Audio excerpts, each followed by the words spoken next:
Hello, welcome to our T-Level Science Preparing for Year 2 delivery. In this session, we'll focus on Year 2 and the delivery of the occupational specialism content. All information provided is correct as of April 24 and may not reflect future changes to guidance documents. Please always review the most up-to-date guidance. Our aim today is to equip you with the necessary tools to effectively deliver the Year 2 occupational specialism content. By the end of this session, you will be able to identify various approaches to curriculum planning and delivery tailored to the occupational specialisms.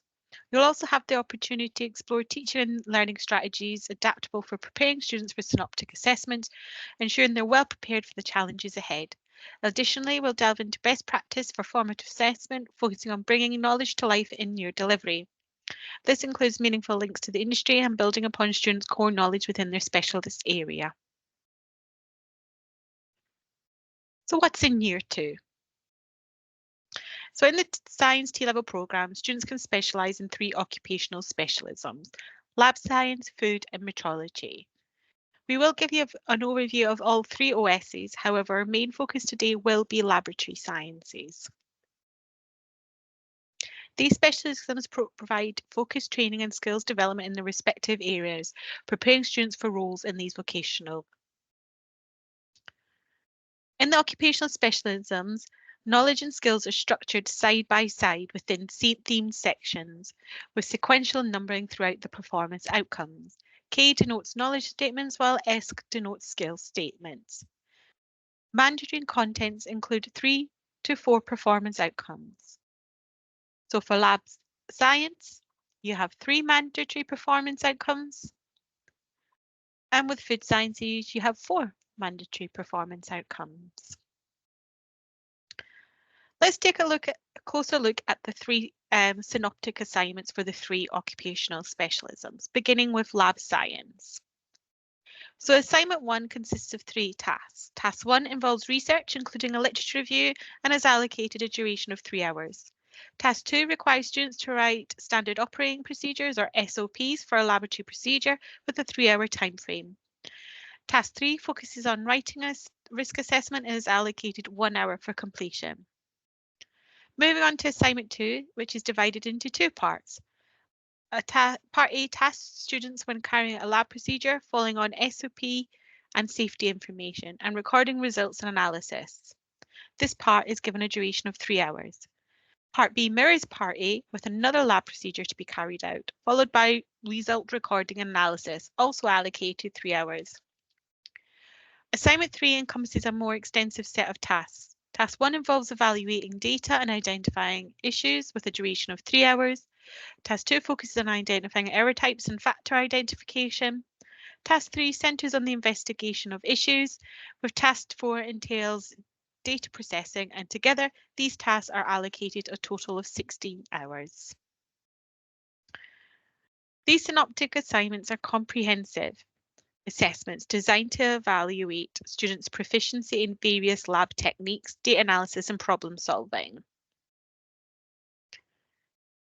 For food science, we have assignment 1 comprising of 4 tasks. So task 1 involves producing a written project brief for a new or improved product with a duration of 7.5 hours for all 4 tasks. Task 2 requires students to develop a plan for product development in a kitchen or food science lab. Task 3 entails completion of aspects of hazardous analysis and critical control points, or HACCP assessment. Task 4 focuses on creating a paper-based product specification. Moving to assignment 2, which consists of 1 task of 7.5 hours. It involves 9 subcomponents, including the production of product sample and response to feedback from a test panel. Assignment 3 comprises 2 tasks. Task 1 revolves around generating a risk assessment with a duration of 3.5 hours. Task 2 focuses on data reporting. Lastly, assignment 4 totals 4.5 hours. So task 1 entails data analysis and processing. Task 2 involves creating improvement and recommendation report. All tasks are completed of 23 hours duration. And finally, metrology. So assignment 1 consists of 3 tasks and lasts 4.5 hours. It involves visually inspecting equipment and conducting a risk assessment in task 1. Task 2 requires students to compare equipment against a standard. And task 3 focuses on writing a report of findings based on the visual inspections and comparison. Moving to assignment 2, which consists of a total of 7 hours. Task 1 entails creating a metrology plan to measure a part.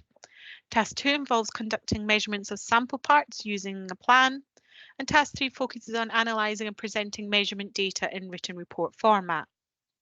Assignment 3 consists of 2 tasks with a duration of 4.5 hours. Task 1 revolves around correcting a technical drawing, and task 2 entails calculating the production cost per part and writing measurement plan for the part with a total of 16 hours for the full synoptic assignments. So from here, we're going to explore laboratory science. So the assessment timelines for science for the academic year 23-24 have been outlined. So from April to May, there will be an assessment window for each of the assignments. These timelines are available on the key date schedule, providing clarity and guidance for both students and educators as they navigate through the assessment process. For the internal assessment timeline for science for the academic year 23-24, several key milestones have been established. So the standardisation training is available upon registration of students for the occupational specialism. The training will be completed between September and February. This phase ensures consistency and fairness in assessment practices across different assessors. April to May, the internal assessments will take place. And June and July, sampling and moderation activities will occur, where a subset of student submissions will be reviewed to ensure alignment with assessment standards and criteria. And then in August, results will be finalised and moderation feedback will be provided, offering insights for improvement and ensuring the integrity of the assessment process. This timeline provides a clear framework for the assessment journey, ensuring robust evaluation practices and maintaining the quality of education delivery. Here we have the approximate guided learning hours for the occupational specialism components. Note these are higher than the guided learning hours for the core. This reflects the high level and complexity of the knowledge and skills to be delivered. You should accommodate for this in your placement hours in your planning. So in addition to the outlined curriculum planning, teacher strategies and assessment preparation, there are several other crucial elements that should be incorporated into the delivery of the Science T-level programme. Professional behaviours. So integrating lessons on professionals, conduct and ethical principles ensure students are prepared for the workplace and adhere to industry standards. Offering sessions to enhance students' literacy, number and digital literacy skills strengthens their overall competency and employability. Implementing regular formative assessment provides ongoing feedback to students, helping them to track their progress and address areas for improvement.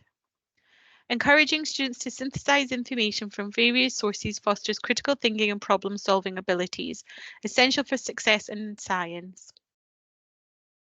Providing support and resources for students who need to retake Year 1 content ensures they have the necessary foundation to progress in their studies. Offering dedicated sessions to prepare students for assessments, including practice exams, revision techniques and study skills workshops, enhances their confidence and performance. Assisting students with their UCAS applications and interview preparation equips them with the skills and knowledge to pursue further education or employment opportunities. Equipping students with academic skills such as research methods, referencing and critical analysis prepares them for higher education and lifelong learning. These are just some of the things that you may wish to incorporate into your delivery. The list is not exhaustive. By incorporating these ideas into your delivery, you can provide a comprehensive, supportive learning experience that empowers students to succeed in their science journey. In exploring approaches to curriculum planning, one theme that you can use is creating themes to link content areas is a strategic and effective method. By identifying overarching themes that connect different subject areas, we can foster interdisciplinary understanding and coherence in the curriculum. So this is an example of how you could do this. These themes can be created to support curriculum planning, but also prepare your students' in formative assessment. So step 1, begin by collating the headings in the performance outcome. This involves gathering all the key headings, so the grey boxes or topics under the performance outcomes. Next, group these headings together into overarching themes. By identifying common threads or concepts across different performance outcomes, you can create cohesive themes that connect various areas of knowledge and experience. So once these themes have been established, you now have a thematically curriculum design. Now this will allow you then to create formative assessments. So that you could create scenarios or contexts where students will apply their knowledge and skills to these themes. This could take form of a skill session, case studies, or a series of tasks or questions that challenge students to integrate their learning with a real-world context. And as always, as part of this final step of curriculum planning and formative assessment, students' reflections on their experience and learning outcomes is needed. Providing a structured performer or framework for reflection allows students to critically evaluate their performance, identify areas for improvement, and make connections between theory and practice. And enriching learning experiences is essential for fostering deep understanding, critical thinking, and long-term retention of knowledge. Let's explore how we can do this. So linking classroom-based learning to placement experiences enriches students' understanding and application of content areas. As students progress through each lesson, they're encouraged to incorporate examples from their placements, enhancing their comprehension and connecting theory to practice. One effective strategy is for students to use their placement experience to create their own scenarios. By drawing from real-world situations encountered during their placements, they can develop relevant and practical scenarios that align with the tasks at hand. To deepen their learning, students can exchange scenarios with peers and apply them to the assigned tasks. Through this process, they not only gain exposure to different perspectives, but also refine their critical thinking and problem-solving skills. Peer assessment becomes a valuable component in this process. As students evaluate each other's works against grading descriptors of the synoptic assignments, this fosters a collaborative learning environment where students learn from each other's strengths and areas for improvement. Moreover, engaging in this iterative process provides students with opportunities to enhance their feedback and reflective writing skills. Overall, linking classroom-based learning to placement experiences offers a holistic approach to education. It empowers students to apply theoretical knowledge in a real-world context and fostering the development of essential skills for their future careers. Integrating placement experience into teaching and learning creates a cyclical process where each component informs and enriches the other. Let's explore this. So during placement, students gain first-hand vocational knowledge and develop practical vocational skills in real-world settings. They have the opportunity to apply theoretical concepts learned in the classroom to authentic situations, gaining valuable insights and experience. The knowledge acquired during placement serves as a foundation for classroom-based learning. Students bring their experiences back to the classroom, enriching discussions and providing real-life examples that enhance their understanding of theoretical concepts. The vocational skills developed during placement complement classroom learning. Students refine their skills in practical settings and then apply them to the classroom activities and assignments, reinforcing their learning and deepening their expertise. Finally, the synoptic assignment serves as a culmination of this integrated learning process. Drawing on their placement experiences, vocational knowledge, and skills acquired throughout the programme, students demonstrate their ability to synthesise and apply their learning to complex tasks and scenarios. This cyclical relationship ensures that each component informs and strengthens the other, providing students with a comprehensive and holistic learning experience. By bridging the gap between theory and practice, integrating placements into teaching and learning prepares students for success in their future careers. To effectively bridge knowledge and skills acquired during placement, we propose creating a placement skills checklist. This checklist serves as a tool for students to consolidate their understanding and application of both theoretical knowledge and practical skills. Students will use the checklist to indicate their level of comprehension and experience with each other. They'll note whether they understand the concept, discussed it during placement or class, observed it being performed, took part in the activity, or completed it independently. Following completion of their placement, students will engage in reflection and analysis. They'll evaluate how they demonstrated each knowledge area and skill, identifying strengths and areas for improvement. This reflective process enhances their self-awareness and facilitates deeper learning by connecting theoretical concepts to real-world practice. By systematically assessing their learning and experiences using the placement skills checklist, students gain a comprehensive understanding of their progress and development. Next, we're going to explore learning stations. So learning stations offers a dynamic and interactive approach to teaching and learning, designed to engage students and reinforce key concepts. So first of all, you would divide your classroom into 4 sections, with each section representing a learning station. Students will rotate through these stations in small groups, spending a set amount of time at each one. At each station, students will encounter a unique method of teaching a skill or concept related to the lesson. For example, at the creating a presentation station, students may be tasked with developing a presentation on a specific topic related to their lesson, fostering their research and communication skills. The reading and evaluating an article station challenges students to critically analyse an article relevant to the lesson, honing their ability to assess sources and extract key information. In the completing a practical simulation session station, students engage on a hands-on activity or simulation that allows them to apply theoretical concepts in a practical setting, enhancing their understanding through experiential learning. And at the tutor presentation station, an instructor actually delivers a focused presentation on the key concept, providing additional insights and clarification to supplement the students' learning.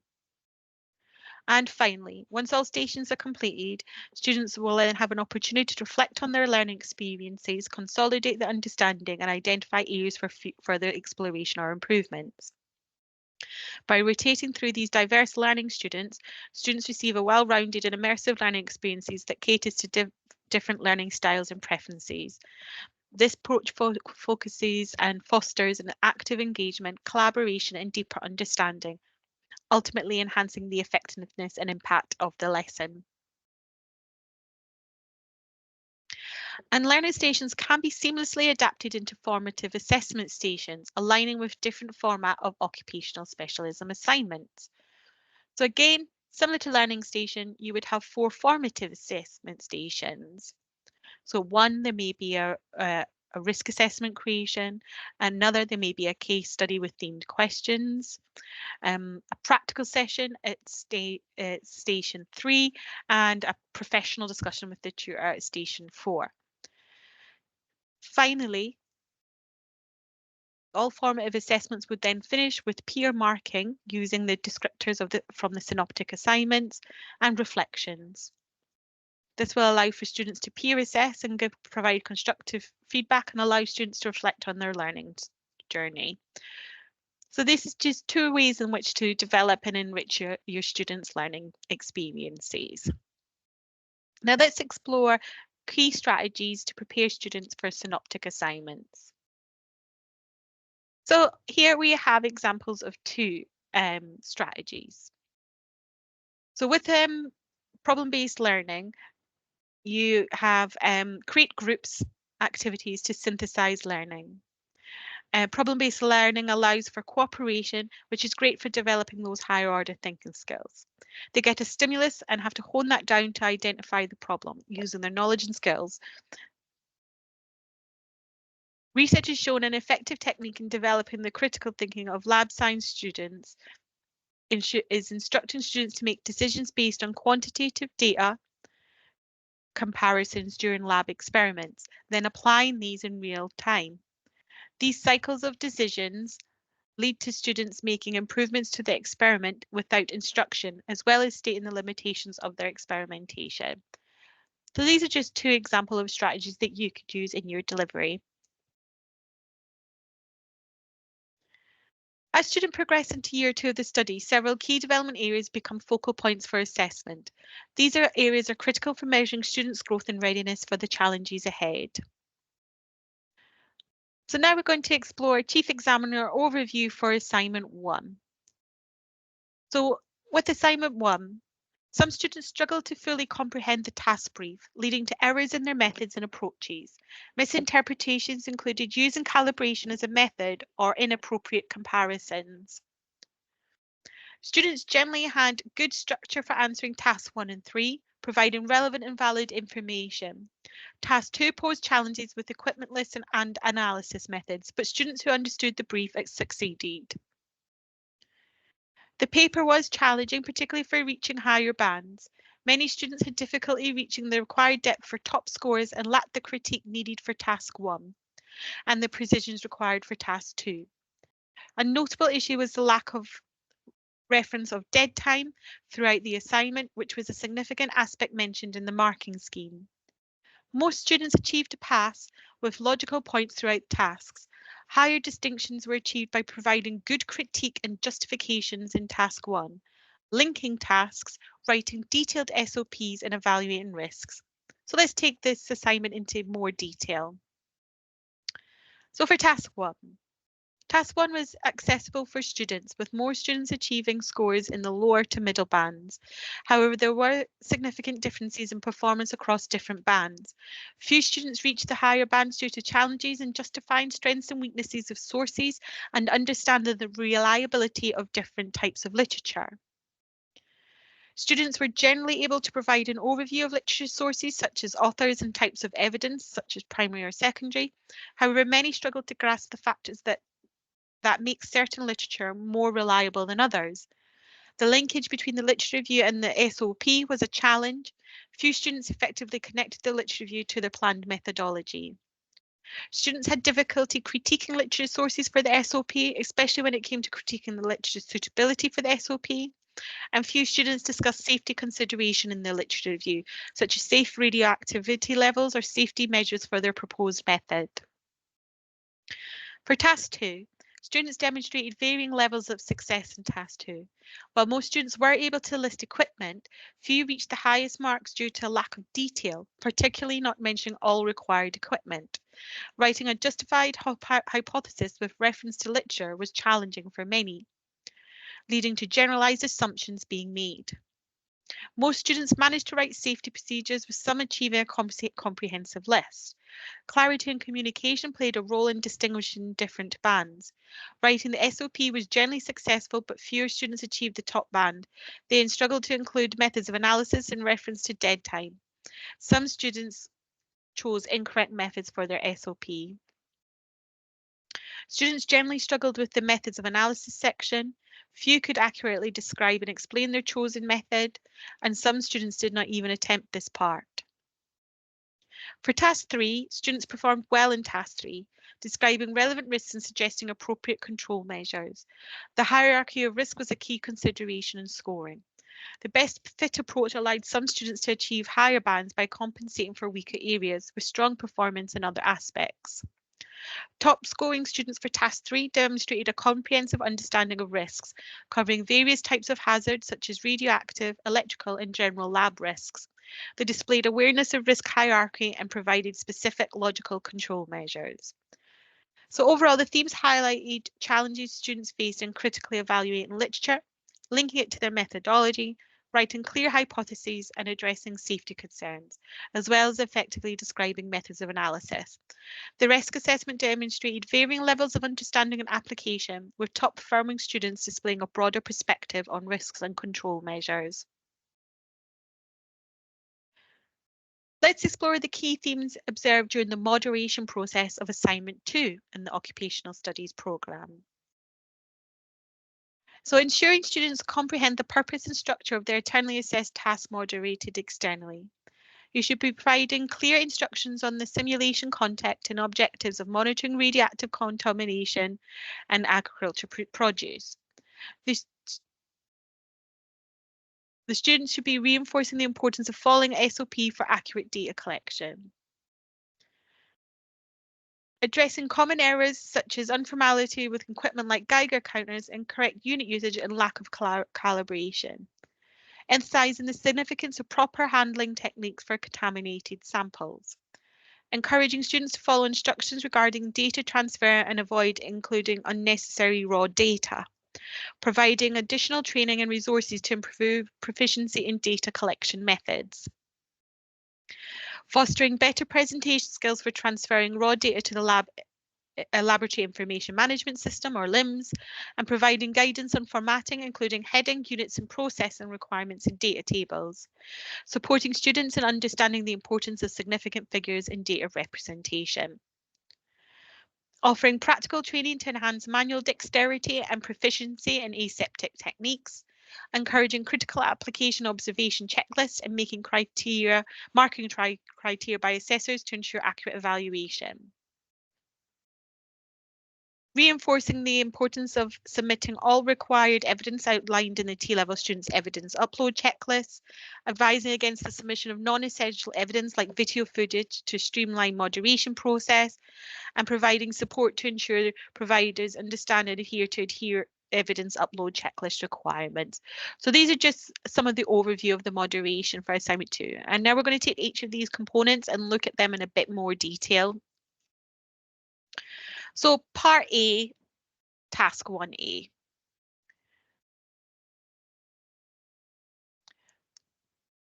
Observation checklist and scores. So students generally scored well on the observation checklist, with most achieving marks in the ranges of 9 to 11. Handling equipment, rice samples, and using appropriate PPE were strong areas for students. However, issues were observed in calibration of the balance and the effective performance of scientific techniques. Assessors typically awarded marks commensurate with the students' adherence to the SOP. Most students followed the procedure fully and correctly, resulting in scores at the higher level 3 or level 4 standard.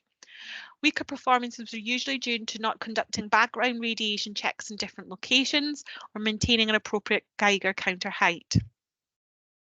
For task 1B and part A, students mostly scored at a level 3 or level 4 for statistical techniques. Calculations of means and standard deviations were generally correct, often assisted by spreadsheet formulas. However, presentation results was a concern, including missing or incorrect units, excessive significant figures, and poor table formatting.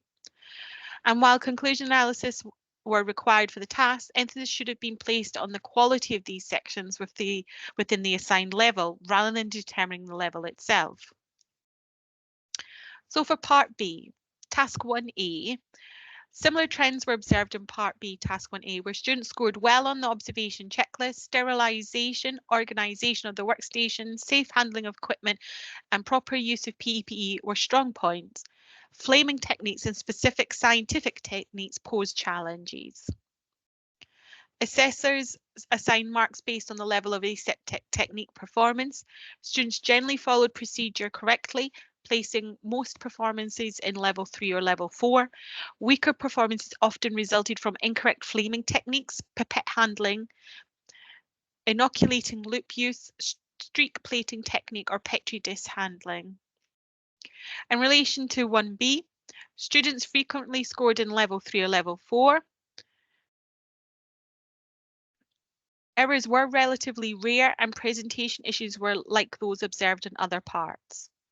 The importance of clear presentation with an appropriate formatting, units and significant figures is highlighted across the assessment.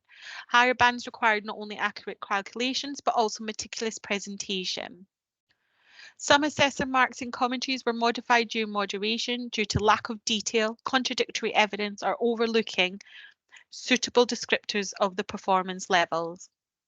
So in summary, the themes indicate a need for more focus on certain skills and concepts such as equipment calibration, safety consideration, statistical analysis presentation, and precise calculation and data presentation. Providing additional opportunities for students to practice these skills and ensuring a clear understanding of the assessment criteria is crucial. So now let's explore the key themes of the Chief Examiner overview before we delve into more detail for assignment 3. These were understanding data reliability, improving error identification, enhancing explanation of error sources, suggestions of error reduction strategies, and improving graphical skills and accuracy. Now let's break that down further into the tasks. So for task 1, many students misunderstood the question, confusing identification of errors with critiquing data. Some students also confused accuracy and reliability. Despite this, most students were able to identify strengths, so repeats, and weaknesses, random or systematic errors, in the data. High scoring students provided a balanced evaluation of data reliability. For task 2, students generally identified sources of error and described types of error. Few students confused systematic and random errors. The best performers correctly identified all types of errors, including relevant data points, and explained why errors were systematic or random. For task 3, most students describe potential sources of errors, with top performers demonstrating a broad understanding of sources, related examples to likely sources, such as calibration or SOP, and showed depth in their explanations. For task 4, most students describe potential ways to remove errors, some incorrectly suggesting increasing sample size to reduce error. High scoring students provided structure, logical improvement steps. For task 5, students calculated means, plotted mean points accurately, but commonly lost marks for not including a line of best fit or excluding anomalous results. Hand-drawn graphs correlated with the higher success rates. So in summary, assignment 3 revealed challenges in correctly interpreting and responding to questions about error identification, critiquing and correction. While students often demonstrated a good grasp of concepts, differentiation among top performers came from providing balanced evaluations, explaining error type comprehensively, suggesting logical improvements and carefully adhering to graphical plotting guidelines. Clarification of key terminology and concepts might be beneficial for improved performance in these areas. To summarise, the T-level science programme offers specialisms in lab science, food sciences and metrology. Knowledge and skills are structured side by side in theme sections with sequential numbering throughout performance outcomes. Assessment windows for assessment 1 to 3 are from April to May, with a dedicated window for assignment 4 in May. Internal assessment milestones are established from September to August to ensure a smooth assessment process. Guided learning for hours for occupational specialist components are higher to accommodate the complexity of knowledge and skills. Placement hours should also be considered in planning. Suggestions for enriching the programme include integrating professional behaviours, enhancing English, maths and digital skills, implementing formative assessments, promoting synthesis of information and providing support for Year 1 resets, offering assessment preparation resessions.